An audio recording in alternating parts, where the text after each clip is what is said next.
Perkenalkan, nama saya Krisna S. Hombing, NPM 19 01010048. Saat ini saya akan menjelaskan tentang pembelajaran menulis. Yang kita mulai yaitu dari pengertian menulis.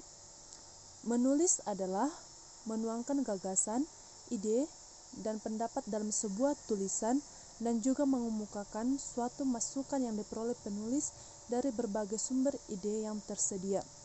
Yang kedua itu tujuan dan fungsi menulis.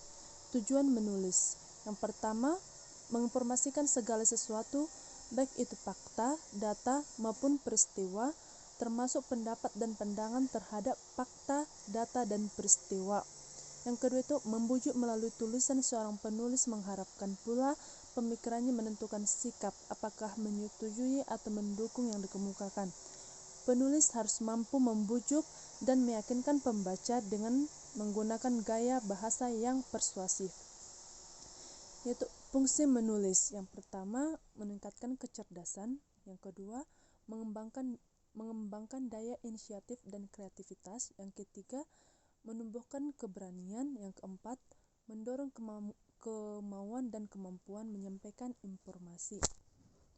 Kemudian itu jenis-jenis menulis. Yang pertama, eksposisi, yaitu biasa juga disebut dengan pemaparan, yaitu salah satu bentuk kekurangan yang berusaha menerangkan, menguraikan, dan menganalisis suatu pokok pikiran yang dapat memperluas pengetahuan dan pandangan seseorang.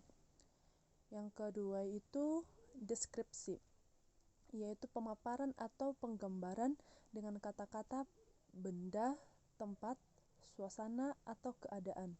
Yang ketiga itu narasi atau kiasan, yaitu corak tulisan yang bertujuan menceritakan rangkaian peristiwa atau pengalaman manusia berdasarkan pengembangan dari waktu ke waktu. Yang kemudian itu metode pembelajaran menulis. Yang pertama itu metode langsung, yaitu metode pengajaran langsung dirancang secara khusus untuk mengembangkan belajar siswa tentang pengetahuan prosedural dan deklaratif. Yang kedua itu metode integratif, yaitu menyatukan beberapa aspek ke dalam satu proses. Yang ketiga metode kontekstual, yaitu pembelajaran dengan menggunakan materi.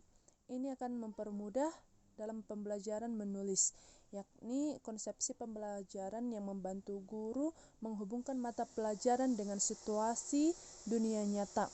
Yang keempat, metode tematik.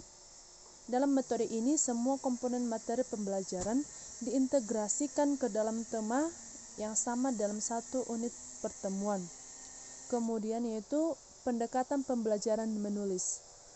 Yang pertama, pendekatan koreksi. Berkata bahwa seseorang menjadi penulis karena dia menerima banyak koreksi atau masukan. Yang kedua, pendekatan formal, yaitu mengungkapkan bahwa keterampilan menulis akan diperoleh bila pengetahuan bahasa ataupun aturan penulis dikuasai dengan baik. Yang ketiga, pendekatan frekuensi, menyatakan bahwa banyaknya latihan membantu keterampilan menulis seseorang. Kemudian itu strategi pembelajaran menulis. Yang pertama itu strategi langsung menulis, yaitu menulis membutuhkan latihan dan latihan. Sebagai ilmu komposisi, menulis mengajarkan ada sekian jenis paragraf dengan contohnya ada kalimat ini dan inti dan sebagainya yang dapat membuat siswa menulis.